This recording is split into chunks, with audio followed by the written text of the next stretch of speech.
the 13 American states which had united to win independence. Looks like Bruh Fox and Bruh Bear are causing some kind of commotion down. It doesn't. Magic wrapped up in pixie dust. Thanks for joining us here at the Diamond Horseshoe for Goofy's Country. From the inspiring America the Beautiful show. Please stand clear of the doors. Por favor, manténganse alejado de las puertas.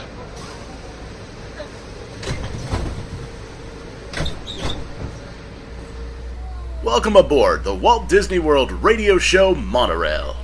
For those of you standing, please hold on to the handrails throughout our show and stay clear of the doors. For the comfort of others, no smoking, please. Thank you. As we turn south, you can catch a glimpse of the spires of the Walt Disney World rumor mill. Nearby are the 7 wonders of Walt Disney World. Now is a great opportunity to pick a time and place to meet should you become separated from your party during this podcast. If you should need any assistance, please speak to your host, Lou Mongello at Guest Relations. Guest Relations can also assist you in making listening arrangements, providing special tours of our show, or make other suggestions for enjoying your visit to the Walt Disney World radio show. WDW Radio, your information station.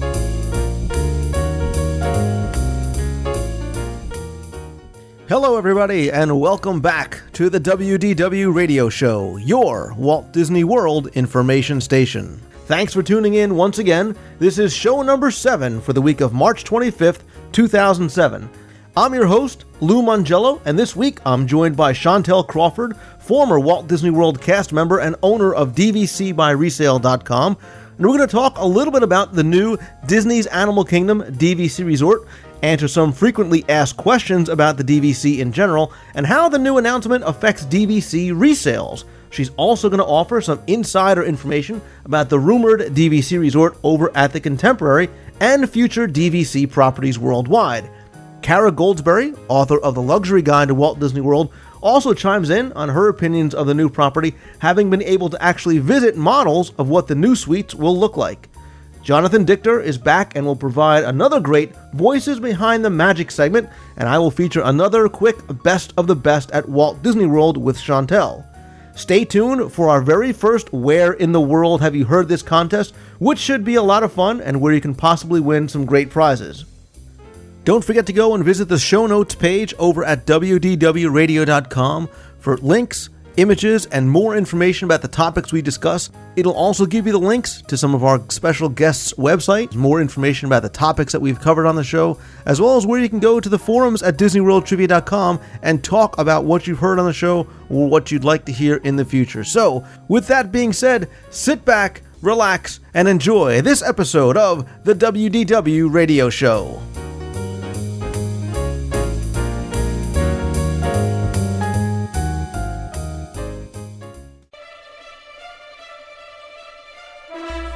And now, a WDW Radio Show News and Views Report. Live from the WDW Radio Studios in Scotch Plains, New Jersey.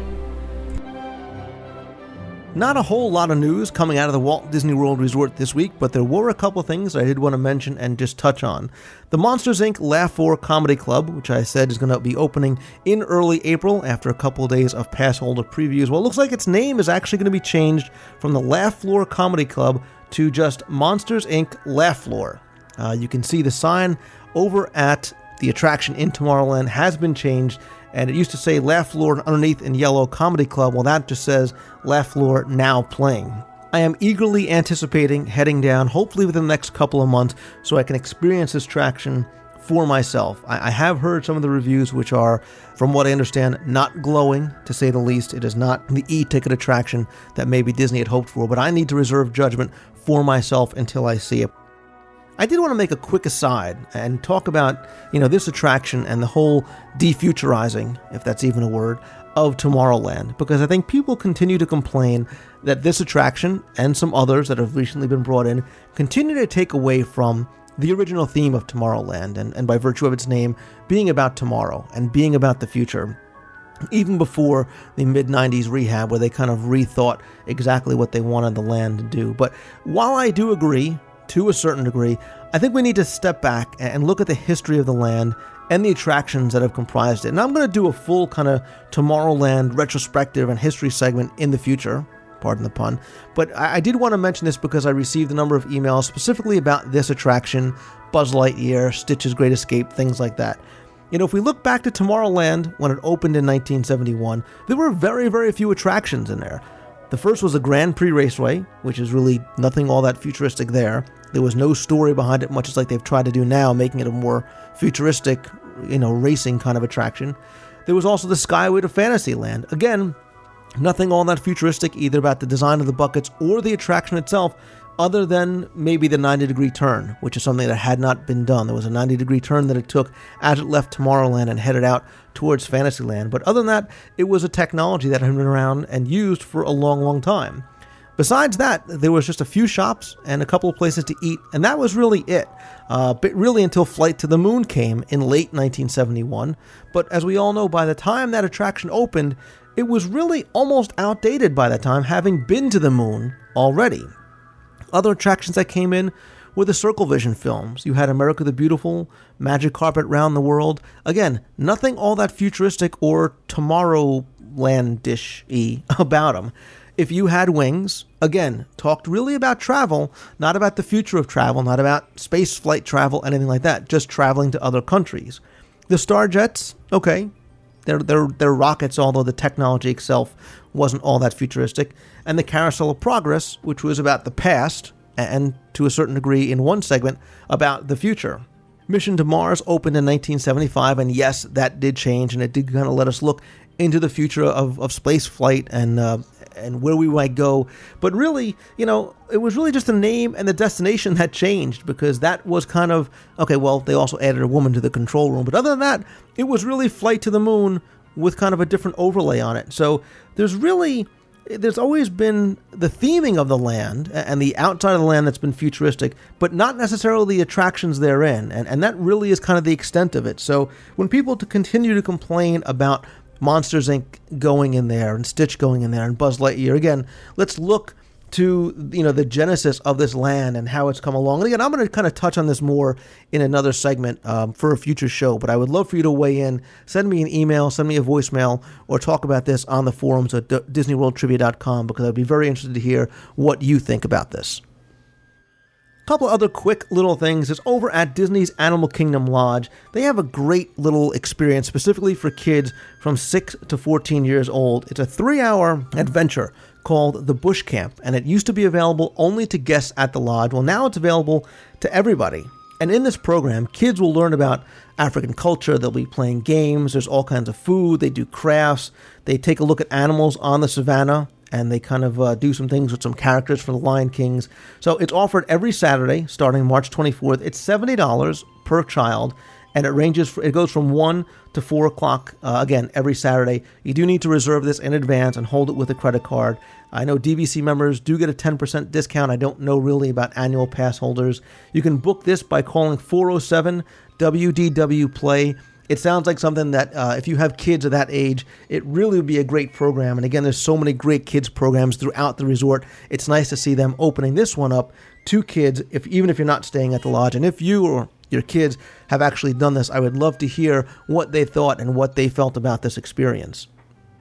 Finally, just one little refurbishment that I want to mention that I don't think I brought up on a previous show, and that is the Swiss Family Robinson Treehouse in Adventureland will be closed for refurb from April 30th through May 18th, 2007. So if you are heading down during that time, and it is one of your favorite attractions, although I know so many people overlook it and walk right by it, I actually like it. It will be closed for about 3 weeks, so just so you know. But that's really it. Again, not a lot coming out of the resort this week. Again, if you have any news that you want to share or anything you want to discuss, send me an email to lou@wdwradio.com.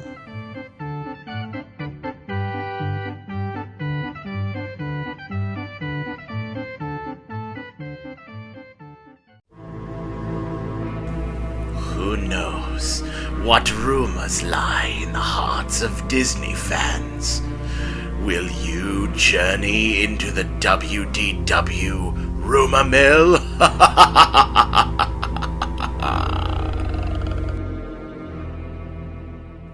Here in the Walt Disney World Rumor Mill this week, there are just a couple of things that I wanted to mention, and one that we'll kind of explore in much more detail on probably next week's show.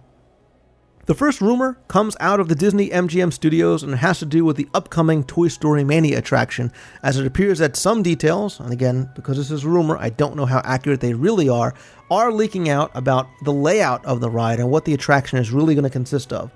And it appears that it's going to be basically broken down into 4 sections. And the first section is going to allow you to practice. You're going to be using this new technology and this kind of new shooting apparatus. And you kind of get a little practice test area at the beginning before moving on to either a space-themed area or a farm-themed area.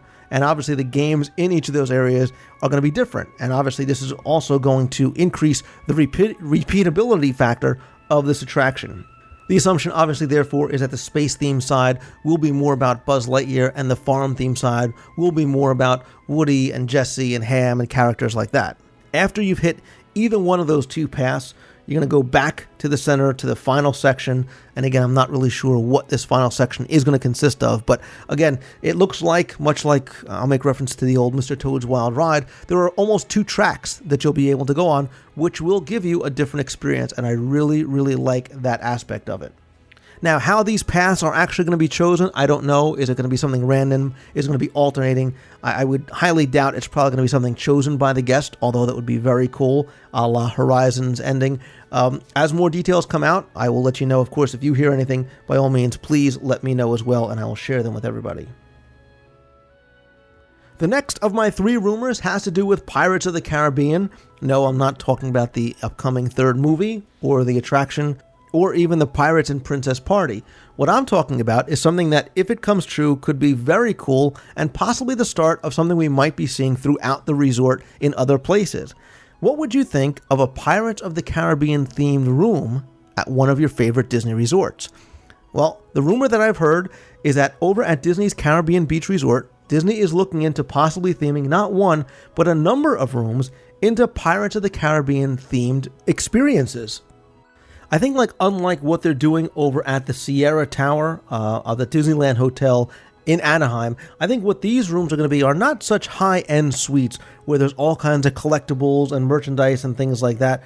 I mean, this room really is, it's a suite. It's 2 bedrooms and it has a jacuzzi and it's got a lot of replicas of things like Jack Sparrow's revolver and lithographs signed by Ex Atencio, who obviously created the lyrics to Yo-Ho, A Pirate's Life for Me. There's a replica of Davy Jones' Dead Man Chest. Again, this is meant for one family, for one experience. It costs around $2,500 per night, so it's not something that you can do each and every one of your trips down.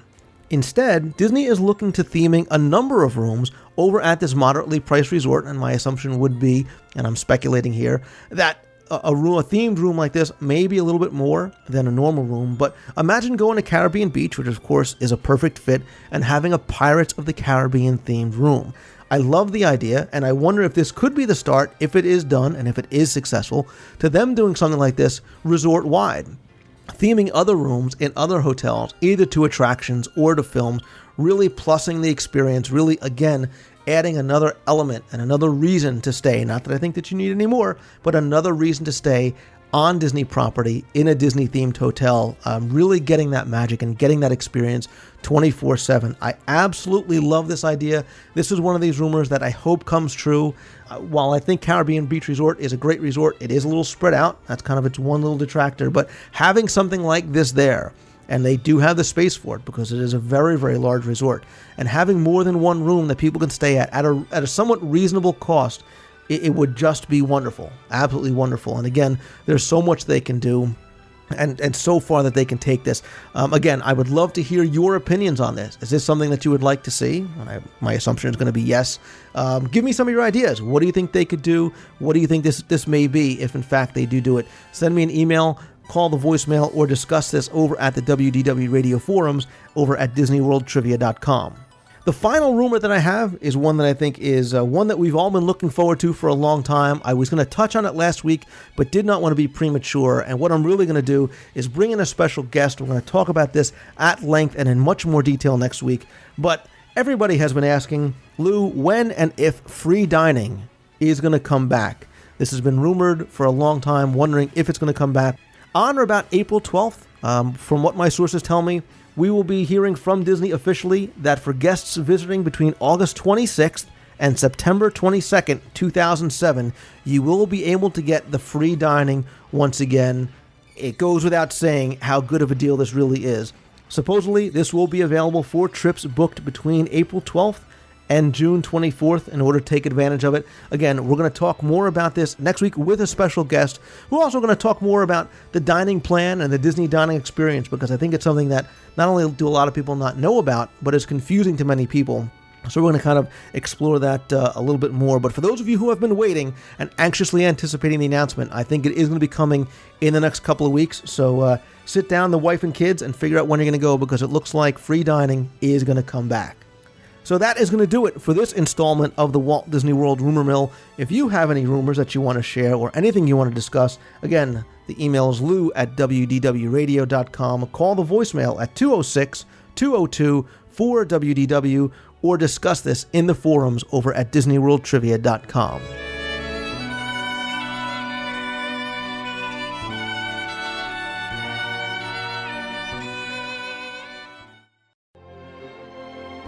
Hello, and welcome back to the Voices Behind the Magic.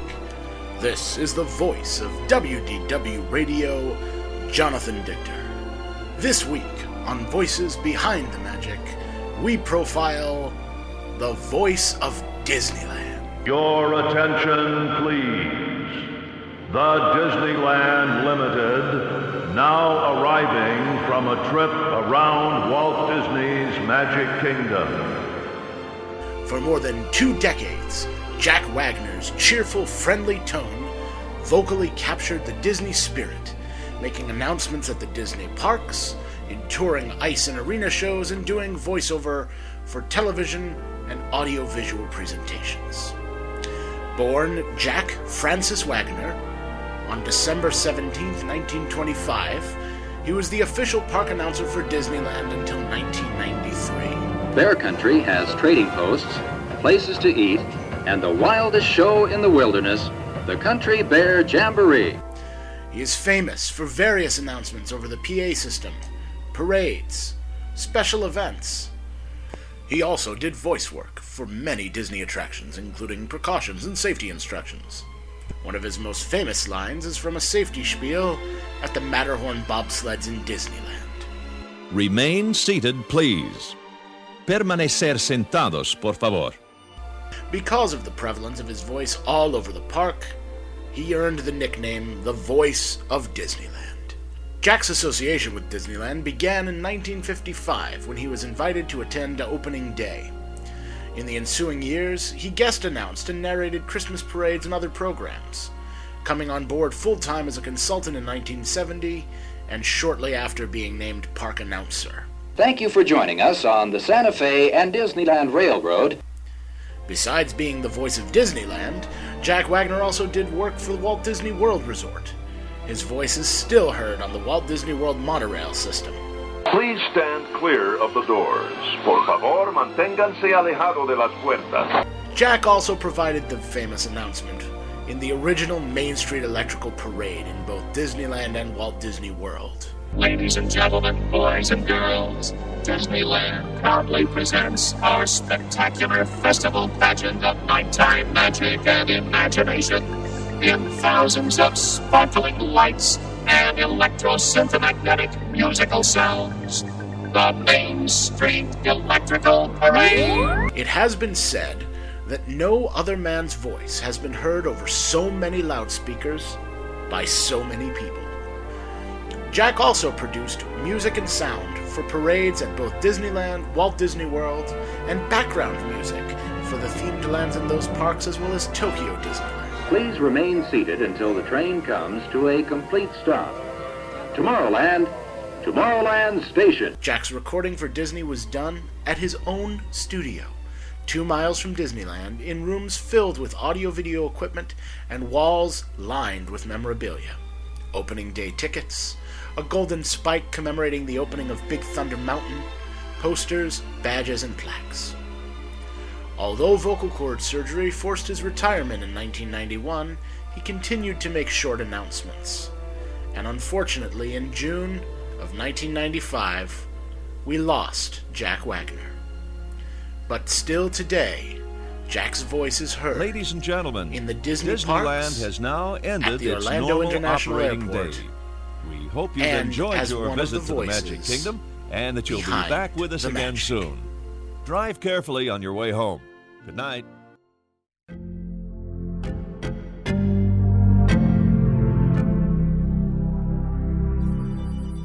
Disney is not very good at keeping secrets, if you ask me. And why? Well, according to Disney, the Disney Vacation Club is their best kept secret, but I'm sure we've all seen the ads in our hotel rooms, passed by the innumerable DVC kiosks throughout the parks and resorts, and maybe even ordered the free DVC DVD available at dvc.disney.go.com.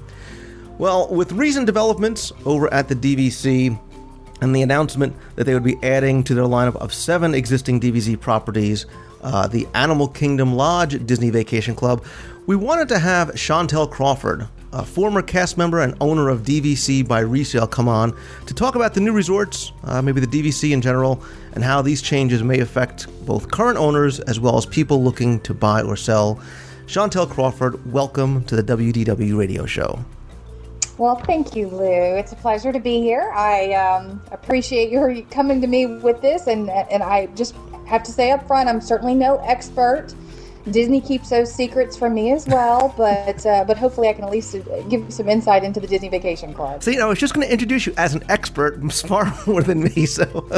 I had to get that caveat in there for the time. I've been reselling for 10 years. I'm a Disney Vacation Club member. So I would say that I'm qualified, but I guess that extra just puts a lot of expectations there. So let's just say that I read the message boards and hear the rumor mill on the podcast as well, Lou. So you keep me informed.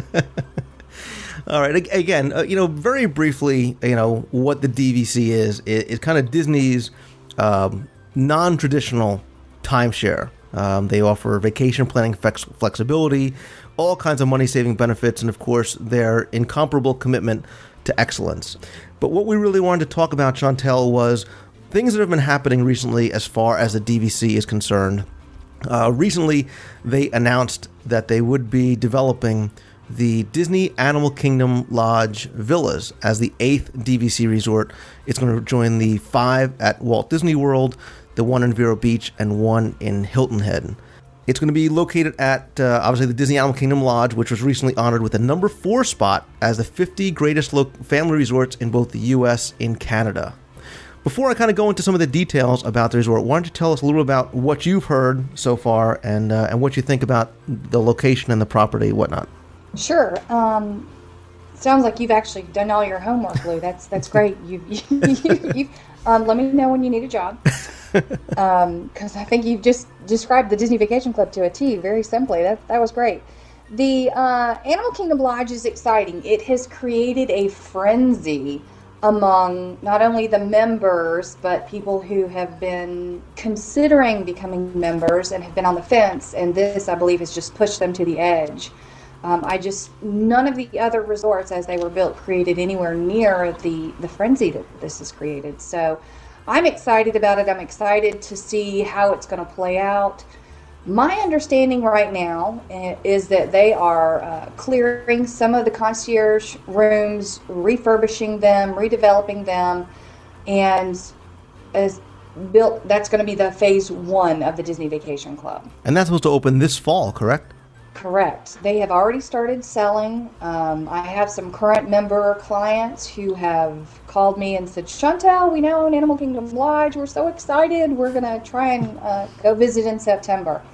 So it's exciting for them. Now, as far as the entire project, I have some, I don't know if it's inside information or not, but I was privileged enough to take one of the Sunset Safaris recently. Are you familiar with those? I am. I've never had the privilege of taking one, though. I would love to, from what I hear. Oh, wonderful. I highly recommend it. It was just, it was delightful. But the guides, as they take us around through the savannas and talk with us about the animals, of course, the Disney Vacation Club topic came up as we drove by, and we saw them clearing literally the construction for the new farm that they're going to have for the animals. Apparently, the lodge is getting an entire new barn for the animals, and she said that the animals have to go into place before the new building can go into place, because the animals need to be acclimated before the humans get to be acclimated, which I thought was cute. We adapt much more easily to the pool and the... Apparently the tiki bar or whatever happens to be nearby, right? So the neat information that she did share with us is that they're adding an additional 22 acres. Wow. And we will have our own savannah as Disney Vacation Club members. And the other little tidbit that I thought was interesting is that Disney Vacation Club members will have access to be able to go over into the normal Animal Kingdom Lodge just as regular guests, but regular guests will not have the privilege to go over to the Disney Vacation Club section. So I thought, wow, that's a perk for the DVC members that I just haven't heard before. You know, normally it's kind of open for everyone, and while the Disney Vacation Club members, we certainly have perks and privileges and we feel special. That was just really unique. So I think that'll kind of be fun for some members to kind of have bragging rights as it all unfolds. And it's nice to know that you're getting that bit of exclusivity in being there, that you're not going to have, the riffraff from the lodge coming over. You said that, I didn't. You mentioned something about the first phase, and my question to you was going to be that those initial 134 remodeled rooms, are they taking those out from the existing concierge rooms on the 5th and 6th floors? That's my understanding, yes. Do you know if they're going to replace those concierge level rooms somewhere else in the lodge? I have heard that they will not be eliminating all of the concierge rooms. So some of those will be retained for regular guests. So I beg your pardon. Okay. Yeah. And they're also going to be building 324 additional vacation homes. And the new building, and I'll try and put some pictures up in the show notes, it's a very unique shape. There's 18 5-story, what they call beads, that are all connected in the form of like this winding, very free, flowy chain on this new savannah. Additionally, there's also going to be a 1.5 acre area consisting of pool amenities. There's going to be swimming pools, lounge areas, tennis courts, a barbecue area. And the one thing that I saw that I thought was pretty interesting, and this is something that came from Disney, was that there's going to be 472 proposed parking spaces on the first floor of each of the guest buildings. So they're going to have basically like covered parking under the buildings, I guess is what I'm understanding. Wonderful. I know that's one of the frequently asked questions I get, and a lot of people prefer staying at Old Key West because they can pull right up to their unit, unload, and they don't have to maybe take the hike that they have to take at some of the other resorts. Yeah, especially when you have, kids and groceries and sleeping kids at the end of the night. So, been there, done that. Yeah, exactly. It's just a handful, and you want to be able to, especially if you're staying for a week, 2 weeks, a month, which some guests do. Yeah, and that's one of the nice benefits of the DVC. I'm not a DVC member, but I have rented points, and I've stayed at Old Key West, I've stayed at Wilderness Lodge, and I've also stayed at the Boardwalk. And it's great to be able to have that kitchen space if you do have kids, or maybe you're not a big, you don't want to go out and spend the money for breakfast. You can whip up something quick and then, go commando style to the parks for the rest of the day like I do. Exactly. How do you think this DVC resort is going to compare to some of the other ones, in whether it be location and size and amenities and things like that? Good question. I think the only con about the Animal Kingdom Lodge in general, which all of us have kind of been aware of, is that it's not just a boat ride over to a park, or you can't just walk out of your villa and walk over to Epcot as you can with Beach Club and Boardwalk. So that's the only downside I see. Outside of that, I think it's just going to be so well received. Saratoga was exciting. People really looked forward to it, but I think it just wasn't as well received as it could have been for a couple of those similar reasons. I think the animals at the Animal Kingdom Lodge are just the main draw, and people love the atmosphere at the lodge, the great restaurants. Add these new amenities that are coming into place, and I think it will become one of the top two. Well, just my opinion. Yeah, well, that's the thing about the lodge. I mean, first and foremost, the lodge itself is absolutely beautiful. Definitely one of Disney's they're one of their best themed resorts. And I'll put some pictures up in the show notes of some of the concept artwork for the Animal Kingdom Lodge villas, because they really, really carry that over. And when you see this grand lobby that they have planned, it's absolutely beautiful. Now, for people that have gone to the lodge and have stayed and have paid the extra for the Savannah View rooms, that's always been a bit of a catch-22, because if you're going to spend most of your day, like I do, for example, in the parks, what are you really going to pay for? It depends on how you vacation. If you do spend time in the rooms, it's great. If you don't, what's the added benefit there if you're going to come back at night and leave first thing in the morning? Yeah, the DVC, I think it's a different, pardon the pun, animal, because chances are you are going to stay there for a longer amount of time. You may spend a day at the resort, or a day by the pool, or a day, kind of lounging around your room, so you can wake up, have some coffee, and enjoy seeing the animals right outside there. And that's what the added benefit is going to be. Exactly. I couldn't have said it better myself, Lou. DVC members just are able to relax a little bit more when they go on vacation, because they know, hey, I'm going to be doing this for the next 35 to 45 years. I get to visit all the resorts. I know the parks are going to be there next year. And this year, I just kind of want to sit by the pool. The kids had a rough week before we got here. Let's just, sit on the balcony and have lunch and watch the giraffes walk by. And to have kids to be able to experience that right outside their room, when they're at that right age, is going. And I've said this for a long time. When it comes to any when it comes to any Disney resort, especially DVC, it's location, location, location, and it's what you want. The boardwalk and the beach club are excellent if you want to be able to walk to MGM or walk to Epcot, and you want to have that instant accessibility to the boardwalk promenade. But maybe not everybody wants that. Maybe they do want to be a little more isolated. Maybe they do want it to be a little more secluded and quiet. This would be the place for them, because that's exactly what you're going to get here. You don't have that kind of hustle and bustle right outside the resort like you would, at the boardwalk, for example. Exactly. Old Key West is a similar theme. Resort layout, plenty of room within the rooms themselves. They're significantly bigger than some of the others. People prefer Old Key West if that's their style for that very reason. They just don't want it to be in the middle of the hustle and bustle, and that's what it affords them. And I think Animal Kingdom Lodge is going to combine a lot of those aspects.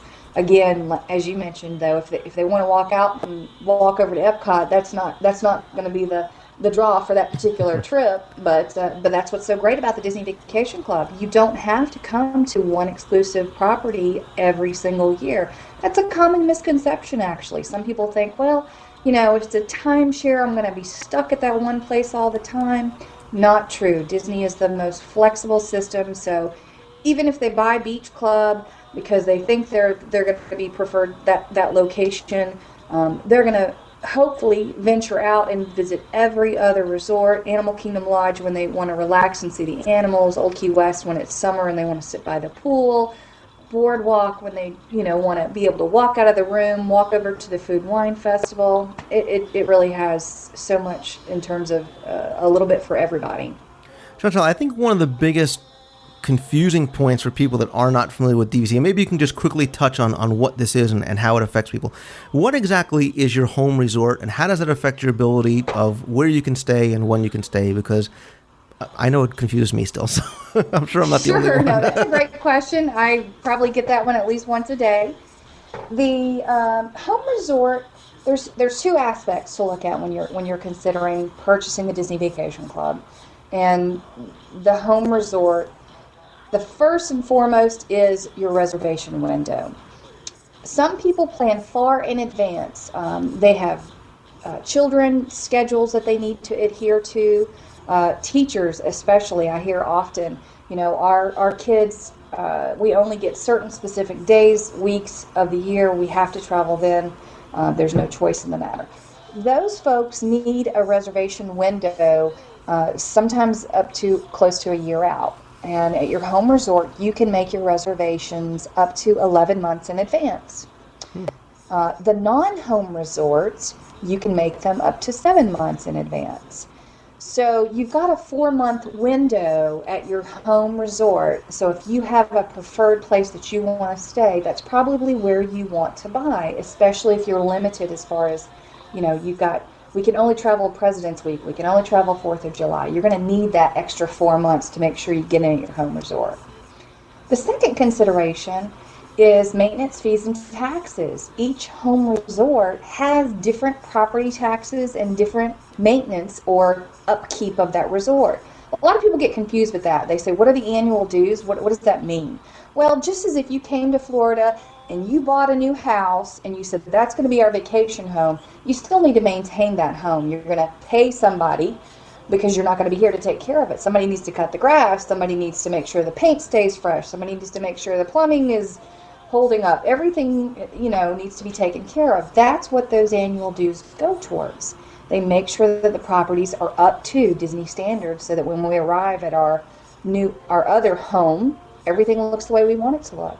So those dues, however, vary between each resort, and that can affect the overall cost of your ownership because each year you pay maintenance fees and taxes on the amount of points that you buy at that home resort.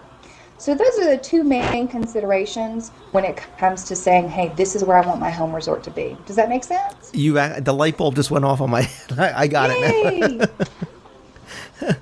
now. The other question I had for you, with the introduction of the new Animal Kingdom DVC resort, how is that going to affect the DVC market, both for people who are looking to buy or sell now, as well as for things like what you do, which is buying and selling through resale? Great question. There's been so much excitement to begin with because for a while Disney would build new properties and the leases on them would expire in 2042. That's been the standard, and I believe 6 of the 7 resorts have that expiration date. Saratoga Springs opened. It has an extended expiration date. It's got 12 more years. Animal Kingdom it's starting with a 50-year lease. So again, Disney has kind of stepped up. They're giving the owners a longer length of ownership. That's a good concept. Now, as far as how it affects the market, well, people are excited about Animal Kingdom Lodge, but it doesn't necessarily mean that's where everybody wants to be. That's what's great about Disney, is you can own where you prefer to be. And so there's a lot of people who are excited about Animal Kingdom Lodge. There's a lot of people who say, you know what, our family just really wants to stay at the boardwalk. It was our first trip. We enjoy it. So we're able to meet the needs of those folks through resale. And I would say in 6 months to a year, we're going to be able to meet the needs of the people who are also considering buying Animal Kingdom Lodge. Obviously, we don't have those readily available because Disney is just now getting started with them. But unfortunately, everybody has life circumstances that change. And sometimes we have divorce. Sometimes we lose our job. Things just happen. And when that happens, it's unfortunate for the folks who need to sell, but it's fortunate for the folks who are looking at the resale market and realize, hey, there's a secondary market. I can get the exact same thing I would from Disney, but I just pay a lot less for it.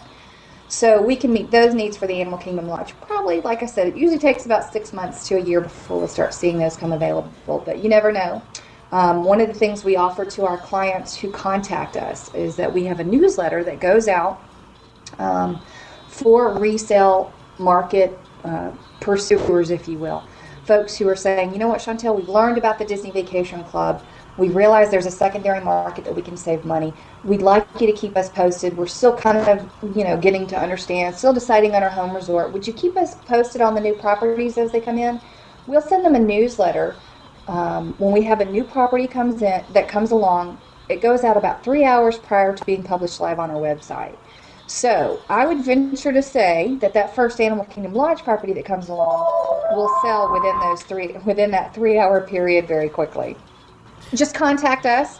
Anybody who's interested in joining that list, and let's say that you do want to buy the Animal Kingdom Lodge, give us a call or check out our website. You can sign up online at dvcbuyresale.com. There's a link for signing up for the newsletter. Or you can send us an email. You can send it to me directly, Chantel, which is SHONTELL, at DVC by Resale. And then we can get you subscribed to the newsletter, let you know what's going on, keep you posted, and of course, as long as Lou keeps inviting me back, I'll keep you posted on the podcast as well. Definitely, and I'll put links up to your site and your email in the show notes as well. I mean, clearly there's so many added benefits, especially dollar-wise, of going through resale. I'm sure the one question people are going to have too is: are there any downsides? Do you not get the benefits, for example, that people that go through Disney would get, saving on dining or theme park passes, things like that? Not at all, Lou. That's the great thing about Disney. They don't penalize anybody for buying from the resale market. What you get is what you get regardless of whether you go directly to Disney or whether you come to us. We're going to try and save you some money and get you into the home resort that you prefer. You get the exact same perks and privileges. For example, probably the most popular one right now is that members get a discount on annual passes. That can be pretty significant, especially if you've got a large family of 4, and if you're saving $100 on each one, there's $400 savings right off the bat. I've even had some clients come and buy small allotments of Disney Vacation Club for that very reason. They travel to Disney so often that they want to be able to get those perks and privileges. But no difference whatsoever. Everything's exactly the same. It only just, you're dealing with me for 6 weeks versus dealing with a Disney Vacation Club guide. I'll do my best to take good care of you. Well, your reputation precedes you, and I've heard nothing but good things about what you do for your clients and what you give them. Thank you. My last question to you is, we were talking about the rumor mill before, and I start off by saying that Disney is not very good at keeping secrets. And one of the secrets that may have leaked out, and this is something I actually talked about back in August of last year and put up some images, is the possible introduction of another DVC resort over at Disney's Contemporary Resort. They've recently started demolition of the North Garden Wing. There have been images that have been popping up on the internet for some time now about this very large C-shaped building that's going to take that place. It's got this beautiful skywalk that's going to connect the Grand Canyon Concourse over to this new building. And it looks like it's something very, very special. Obviously, location. And again, the speculation is that this may be a DVC resort. Have you heard anything about it one way or the other? Or what do you think if, in fact, this is going to be a DVC resort? Because to have one on the monorail line is just, this may put me over the top. I think I'm going to burst your bubble. Okay. Sorry. It's not just my bubble. It's okay. I know. There's a lot of bubbles there. Mine got burst when I heard this news as well. I have it from I'm going to say a pretty reliable source, and trust me, I don't get this information often. I think Disney likes to keep everybody in the dark, including myself. But I have it on a pretty reliable source that will not be a Disney Vacation Club property. So people don't call me and yell at me. It's not my fault. My understanding, however, and this is a little bit of news that probably isn't being widely spread, is that the next location will not be in Orlando. Very interesting. Very interesting. Yes. And let me just say this, that I just asked my source over and over again, are you sure they're not going to be adding at the Contemporary? Everybody, there's drawings. People have seen it. There's evidence. And I was told, no, that is not the case. But, just if you want to share anything, just tell them that it's probably not going to be in Orlando. And I think that was a huge surprise to me, quite frankly. I was right there with the rest of the members thinking, okay, Contemporary's next, Monorail, here we come. So unless my source is just, kind of just trying to keep us all in question, which could be the case, I would say that's not going to happen anytime soon, Lou. Sorry. No, that's okay. And I actually touched on an earlier show about what Disney is doing outside of its theme parks in Anaheim, Orlando, and worldwide, and what their push seems to be with the rumors of them possibly building luxury-themed hotels in other places other than where the theme parks are, and kind of bringing in these new, almost, mini theme parks or mini destinations around the world and around the country, and it would make sense if some of those properties were DVC resorts, much like Vero Beach and Hilton Head. So it's not, it's somewhat disappointing, I'm sure, to the people who were hoping it was a DVC resort, but I think it's exciting for those people that know that they may very well have other destinations around the country that they can use their points at and make their home resort. Right. I can tell you that I'm pretty excited too. I've got a pretty good idea, I think, as to where it's going to be, just because it's more of a timeshare related. If you're familiar with timeshares, if you're familiar with demand, you probably can guess. And that's the extent of what I was told. And that's, so I think I've got a pretty good idea as to where it's going to be. And if I'm correct, it's going to be wonderful. Yeah. And again, like I said, on a previous show, I talked about, the possibility of it even expanding beyond, the continental United States borders. And you don't have to say anything, but, imagine going to a DVC resort in, Jamaica or St. Martin or Aruba. Well, yeah. Yeah, I know, drool. Anyway, for more information about the DVC, especially for DVC through resale, I'm going to direct you over to dvcbyresale.com. They also have a list of frequently asked questions. I'm going to put that link up in the show notes. You can also contact Chantel if you have any questions, or if you're a little want an answer more immediately, you can call her at 800-844-4099. I'm sure you can tell from this brief interview what a wonderful person she is and how helpful she will be for any questions that you have. Again, Chantel, thank you very much. We will definitely have to have you come back on. Thank you so much. It's a pleasure to be here. I appreciate the opportunity to come and hang out with you, because you're just fun. You're just fun, Lou. That's what this whole Disney thing is all about, right? Just having fun. That's it, and you represent it well, and I appreciate anytime you want to talk about the Disney Vacation Club. I do it every day, so just give me a call, and we'll get together, and we'll see what kind of other rumors we can come up with to cause some fury. Please don't call me and ask me if the contemporary is going to be built. That number again is 800. I said that now. I'm thinking, should I really say this out loud? No, hopefully the frenzy will stay geared towards the Animal Kingdom Lodge for a while, and people will just sort of say, I don't remember, what did Chantel say on that show with Lou? I don't know, something about, yeah. Well, I'm definitely going to have you back. Again, owner of DVCbyresale.com, former Walt Disney World cast member, and all-around nice gal, Chantel Crawford, thank you again. Thank you. Thanks, Lou. I thought a great tie-in for this segment would be to talk to somebody that has actually seen one of the Animal Kingdom Lodge Villa's model rooms, and that's Kara Goldsberry. She is a friend of the show. She's also the author of The Luxury Guide to Walt Disney World and webmaster of LuxuryDisneyGuide.com. Kara, welcome back. Thanks, Lou. Kara, you have seen something that I have been anxious to try and get a look at, and you were kind enough to send me photos, which I'll put up in the show notes. But you were able to go and get a first-hand look at a model room for the Animal Kingdom Lodge Villas. I was. I couldn't believe it. I saw it the day after they opened. And what's your opinion, having seen them firsthand? Oh, my favorites so far. They are wonderful. They're amazing. They're beautiful. They have the same rich fabrics and colors as in the resort, in the lodge. They have different but hand-carved, hand-crafted furnishings, which are just so neat. I've always loved that in the rooms. They have a kind of a heavily distressed wood cabinets, darker colors. So they're darker, but again, they're very similar to the lodge. One exciting thing that I've never seen in a DVC yet is when you walk into a 1 or 2 bedroom in the foyer, in the area where the living room and the kitchen is, there is a full bath off of the foyer. So you're going to be getting an extra bath unless you have a studio. That's pretty exciting. Yeah, and I don't think I've ever seen that before in any of the other DVC places. I was shocked when I saw it. Well, there's never even a half bath, right? I mean, am I missing something? I can't remember a place that's had a half bath either.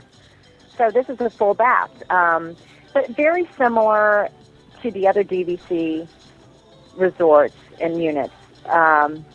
Nice granite countertops in the kitchen. The kitchens are about the same size, but it was just so exciting to think they were going to be at the Animal Kingdom Lodge in that area. So I was very happy with them, and I know they're going to replace my favorites which right now I like the villas at Wilderness Lodge the best. I think Wilderness Lodge is beautiful, and I think this is going to be, especially now in light of what you've seen, that it sounds like they're taking this room, they're plussing this room a bit from what you're getting elsewhere on property. It's going to be a home run, and these Animal Kingdom Lodge villas, I would expect, and you probably know better than I, are going to do very, very well. Yeah, they have flat panel TVs also, so that's something new and nice. What else was different? I guess that was it. I did not get to see. I know they're going to be 3-bedroom units. They do not have any models available yet, and none of the salespeople had any idea if they were going to be maybe the 2-story units like Saratoga Springs has, which I think are so beautiful. So that's kind of still a mystery up in the air. But anyway, I was very excited to see them, and I have them posted on my site, and Lou's going to post them on his site that I sent him. They're not the best pictures. It was kind of dark in there. They don't have any light coming in through the windows yet. So, yeah, I saw one of the pictures. It was funny. Obviously, they had some sort of painted backdrop by the glass, and it looks like there's a giraffe. Backdrop of animals. Right, there's a giraffe sitting right there by your door in case you want to feed them. Oh, it's a giraffe.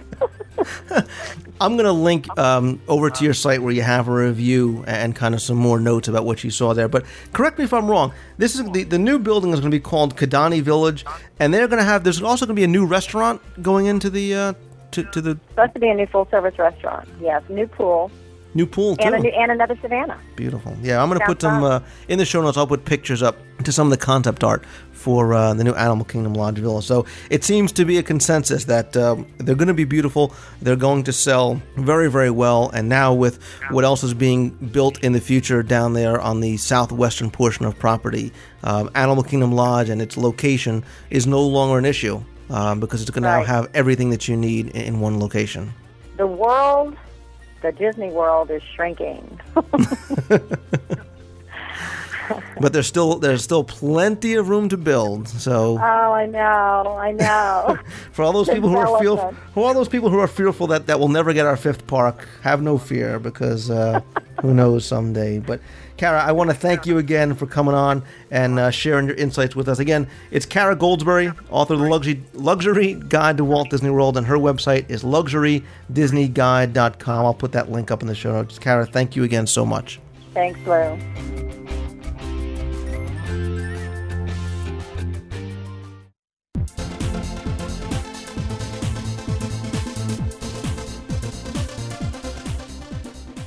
And now it's time for our very first contest here on the WDW radio show. And what we're going to do is play our Where in the World Have You Heard This game? I'm going to tune the WDW radio to 10 different stations. On each of those stations, you're going to hear a sound clip from a Walt Disney World attraction, song, or something you may have heard around the resort. All you need to do is identify each of those 10 different clips in order, send them to Lou at WDWradio.com for a chance to win a prize package from the Magic for Less travel, which includes all kinds of great goodies, as well as both copies of the Walt Disney World Trivia book and a DisneyWorldTrivia.com t-shirt, as well as a few other goodies thrown in here and there. So, what I need you to do is sit back, listen carefully, get your pen and paper ready, because I'm going to tune the radio, like I said, to those 10 different stations, identify these sound clips in order, and let me know. So here you go for our very first Where in the World Have You Heard This contest. Good luck. We're up to Neverland! Let me share with you the fascinating story of our company. Where you will see the finest motion pictures of all time, soon to be released. Drama, comedy. They keep on top of accommodations, record and update reservations, coordinate telephone operations, and help plan energy conservation. Life is a prize, live every minute. I think I'd better tell you a story about another creature who's a lot like...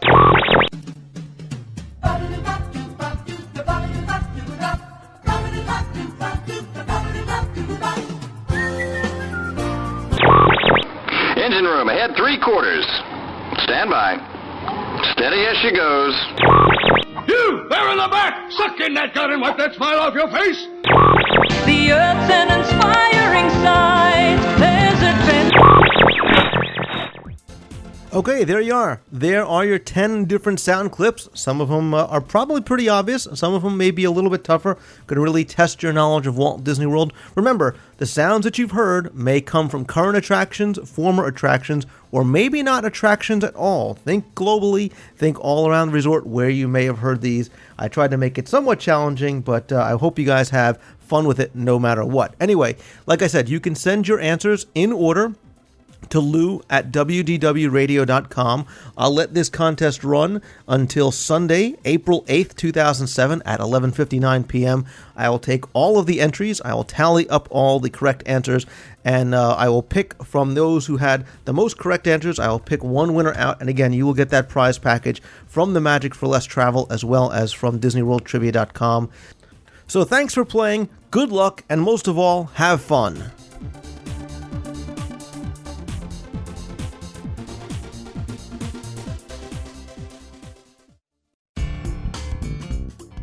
I've always said that Walt Disney World and Disney in general are the very best at what they do.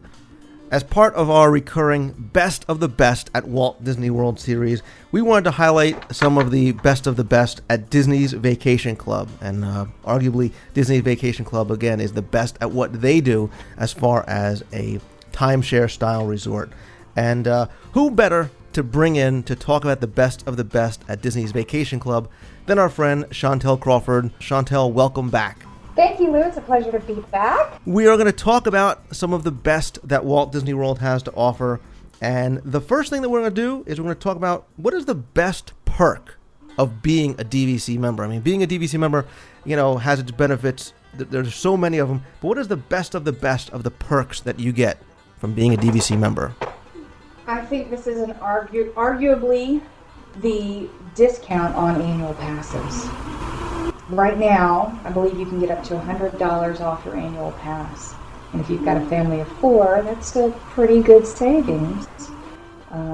We have lots of perks and privileges. That one is the most exciting one as of late. And I'm going to go with that one as the best of the best of the best right now. We could, as long as you allow me to change that down the road if we do the show again.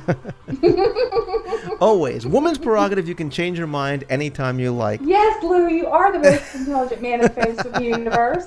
That's why I hang out with you. I learned very quickly. So yeah, like you said, one thing about DVC is that, it's great for families. It's great for large families because of the opportunities for the size of some of the properties that you can stay in. And you're right, the chances are you're going to be staying for a week or longer. So an annual pass is almost a no-brainer at that point. Between what you get as far as the pass is concerned, the savings in and of itself, and then the savings on top of the pass, of purchasing the pass, you're right, it's almost a no-brainer. And I think a lot of people don't realize that you may get that as a perk when you buy DVC, whether it's via resale or through Disney, correct? Correct, absolutely. Great. Right, so there you go. If you're wondering what the best perk of being a DVC member at Disney's Vacation Club, it is saving money, especially on the annual pass. Chantel, thanks very much. My pleasure as always, Lou. Thanks for having me. Again, that's dvcbyresale.com.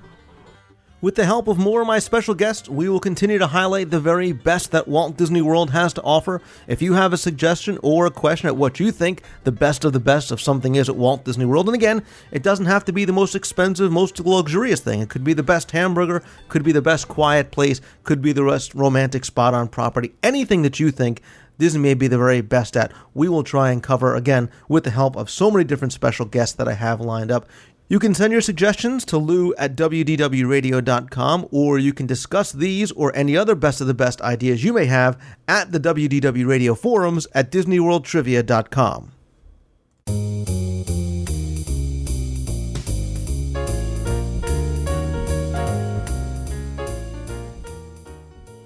Well, that is going to wrap things up for this week's episode of the WDW Radio Show. Thank you again so much for coming back and tuning in. With so many podcasts out there and life being just as hectic as it is, I really appreciate you taking the time out of your week to come by, tune in, listen, and comment on the show. As you know, I read and answer each and every email, and your feedback is sincerely appreciated. I want to thank my special guests, Chantel Crawford from DVCbyResale.com and Kara Goldsberry, author of The Luxury Guide to Walt Disney World, for their help with the Disney's Animal Kingdom DVC Resort segment. I also want to thank again Jonathan Dichter for his wonderful intro again this week, as well as a special thanks to Jared Matthews. He composed the Africa section theme music that I used during that DVC segment, and some very cool kind of trancey music with kind of a little mermaid flair, as well as one other song that I played throughout the show. So Jared, thank you again for that awesome work. Please keep them coming. Don't forget to go and visit Jonathan Dichter and Jeff Pepper's blogs at voiceofmousetunes.blogspot.com and 2719hyperion.blogspot.com, respectively. They will be back again on upcoming shows with more features, segments, trivia, and a whole lot more. I want to introduce you to another show, another podcast that just came out recently. It's called the Magic Mouse Podcast, and you can find that at magicmousepodcast.com. They do things a little bit differently. They kind of give a Canadian perspective on traveling to Florida or California theme parks. I will actually be a guest on this show on Monday the 26th. Go by, check them out, and tell them I said hello. Please also go and visit Tim Foster's GuideToTheMagic.com. I can't say enough good things about Tim's series of books, his Lost Journals, his Guide to the Magic, and I'm eagerly anticipating his upcoming Kids Guide. He is going to be on the show very, very soon, but in the meantime, go by, check him out, subscribe to his newsletter. It is wonderful. That is over at GuideToTheMagic.com. Remember, if you are planning a Walt Disney World vacation, please visit themagicforlesstravel.com. They can arrange travel for all of your vacation needs. Their services are completely free, and they also have specially discounted Magic Your Way packages available for April 15th through May 23rd travel dates. It's available only for the Magic for Less travel and for Magic Your Way packages that include the dining plan as well. Those rooms are limited, so be sure and go by, check out the link over at WDWradio.com for more information. On future shows, I'm going to have more Disney Scene Investigations with Jeff Pepper. Again, don't forget to go and check out his blog. I'm going to introduce you to the Walt Disney World Wayback Machine, where I'm going to talk about some of the history of Walt Disney World from days gone by, introduce some more trivia segments, including more voices behind the magic with Jonathan Dichter, and of course, bring on more special guests from time to time. Please continue to help spread the word, and I want to thank you all for digging the show and voting for it on iTunes. It is very much appreciated and very, very helpful. Don't forget to get your contest entries in by April 8th for our Where in the World Have You Heard This contest, and look for another contest I have planned coming soon thereafter. Also, just a quick reminder that my New Year's 2005, yes, that's seriously when I started, special is going on where you can get signed copies of both of my Walt Disney World trivia books for just $20 over at DisneyWorldTrivia.com. Speaking of the site, please go and check out the site as we have just moved to a bigger, better, and faster dedicated servers, as well as given the forums and the entire site a bit of a facelift, and look for a lot more additions and changes coming to the site in weeks to come. There's lots of refurbishments for your future enjoyment going on backstage, so I have some pretty exciting things I'm going to be introducing again in the next couple of weeks. For those of you who are thinking about cruising along with us on the Disney Magic from November 3rd through the 10th, 2007, I'll be aboard with Margaret Tinkerbell Carey. There are staterooms still available, but they are filling up fast. Don't forget, we have plenty of special events going on, all kinds of surprises, as well as a chance to win a $500 Disney gift card that you can use on board ship. For more information, go and visit the WDWradio.com show notes for this week for a link to the cruise page where you can put in a submission for a free, no-obligation quote. Hope to see you on board. I really do want you to go and check out some other friends of mine and friends of the show, including Nathan and Tim's Magical Definition podcast, Gary Chambers' podcast over at the Mouse Lounge, Paul Barry's Window to the Magic, the Mouse Guest Weekly podcast at mouseguest.com, WDW Today, Let's Talk About Disney, Micecast, so many more. I'm going to put links up to these in the show notes. They all offer a little bit something different, a little bit of a different take on Disney. So I really hope that you go by, check them out, and tell them I said hello. I do promise to get to your emails and voicemails, most likely on next week's show. Again, I appreciate you taking the time to email me and call in with the voicemail. Remember, you can email me anytime at lou@wdwradio.com. Call the voicemail at 206-202-4WDW. Also, come by the forums at DisneyWorldTrivia.com where you can log on and interact with other listeners of the show. Let me know what you like on the show, what you'd like to hear on the show, or discuss any of the topics that you've heard on the show this week. Thank you again to all of my special guests. Thank you to you for coming back, for tuning in and listening. I cannot tell you how much I really do appreciate it. I am having a great time on this show. I hope you are enjoying it as well. That's going to do it for this week. See you next time. See ya!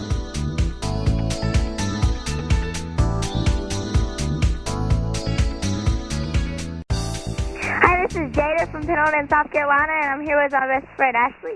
Hey! Well, we just want to say we love your show. Bye.